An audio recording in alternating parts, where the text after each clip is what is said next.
একবার পুরো স্কুলটি জঙ্গলে পুরো ঘিরে ধরেছে।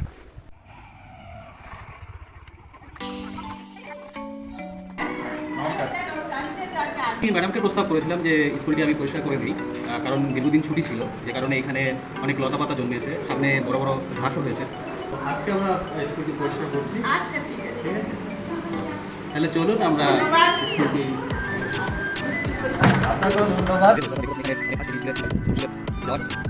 এখানে বারান্দা রয়েছে, বারান্দায় হঠাৎ করে যখন একবার পুরো স্কুলটি জঙ্গলে পুরো ঘিরে ধরেছে। পূজাকালীন দীর্ঘ ছুটি থাকার কারণে ঝোপঝাড় এবং লতাপাতায় ঢাকা শিশু শিক্ষা কেন্দ্রটি পরিষ্কার করে শিশুদের বিষাক্ত সাপ পোকামাকড় থেকে রক্ষার এই ছোট্ট প্রয়াসকে উৎসাহিত করতে এবং আমার পাশে থাকতে আমার চ্যানেলটি সাবস্ক্রাইব করুন ও আপনার মূল্যবান মন্তব্যটি কমেন্টে জানান এবং আমার এই ভিডিওটি শেয়ার করে দিয়ে সমাজের অন্য সকলকে সামাজিক কাজকর্মের সঙ্গে যুক্ত থাকতে এবং আমাদের চারপাশ পরিষ্কার পরিচ্ছন্ন রাখতে এবং নিরাপদে রাখতে তাদেরকে উদ্বুদ্ধ করুন।